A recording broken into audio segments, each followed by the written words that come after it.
does look kind of familiar, and I know a lot of the birders around here, but there are a lot of them that especially come in this time of year to check out all the migrants. I'm not sure.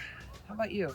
Yeah, just thinking of all the birders out here in the Silvies Floodplain, the neat thing about birding out here is you get all these flooded fields, coming up starting right about now, and you got willows and you got cottonwood trees. There's such a diversity of birds, and I could see why he would be hanging around here. Hey, I'm thinking back on this, and remember back in December?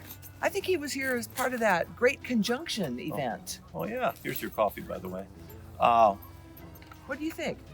Yeah, he was carrying, I remember now, he was carrying a butterfly printed birdhouse, and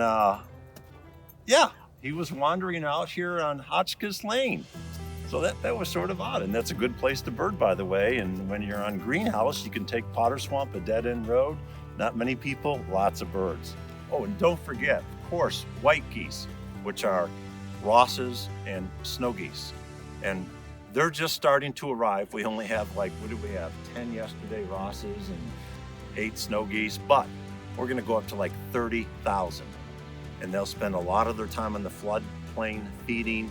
And when it gets hot during the day, which would be nice because it's pretty cold right now, but later on, when it gets hot, they're gonna come in here about 10:30 and they're gonna stay in these ponds till about 3 o'clock, then go back out and feed. So they're gonna cool off in these ponds. And one more thing. The sandhill cranes are one of my favorite, and they're just lovely and kind of gawky to watch them dancing and communicating with each other. Hey folks, we're in the Harney County Silvies Floodplain, which is still partially frozen and covered with a lot of snow. And thus, we're gonna bird the sewage pond today. And this is Rick Vetter, retired Fish and Wildlife biologist from the U.S. Forest Service and Fish and Wildlife Service, Malheur Refuge, and I'm Joan Suter, and I'm also happy to be retired, and I'm retired from both the Bureau of Land Management and the Forest Service, where I worked as a planner and a biologist and a manager. And let's look at these birds. Okay, we're going to look at both sewage ponds. Burns and Hines are unique. They have separate ponds, but we're at Burns today. These have been frozen most of the winter, just a little opening, maybe 1 acre each. But right now, birds are starting to gather. And let me get the iPhone out. Got an eBird going. And we'll start looking at birds on these ponds. And the geese are pairing up already. And the first thing we do is usually do a scan with our binoculars, and boy, Joan, I see a lot of common goldeneyes, probably at least 60.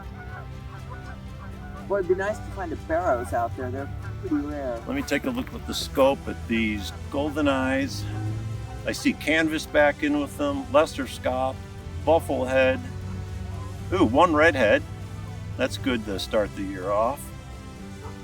And whoa, there's a big raft out there that's too far for my binoculars. Maybe you can get on that. Okay, I'll get on that. I see a canvasback in here. Oh, about maybe 2 dozen. Oh, Barrel's goldeneye. Come here, look at this. Come here. Look at that. So the Barrel's goldeneye has sort of a white crescent instead of a white round mark below the eye, and the wing is sort of darker black with little like a necklace, a white necklace, versus the common goldeneye that has more of a white wing with black stripes on it. So Barrels there's just a few that show up, and they're on their way up to northern Alaska. Okay, I'm scanning out here. Yeah, oh wow, lots of canvasbacks. Probably the highest count of canvasbacks this year. And it looks like enough that I can count by tens, 10, 20, 30, 40, 50, 60, 70, 80, 90, 100, 110, 120, plus the 12 over here, so we're at 132. Hey, can you scan down the berm? There's a single gull down there.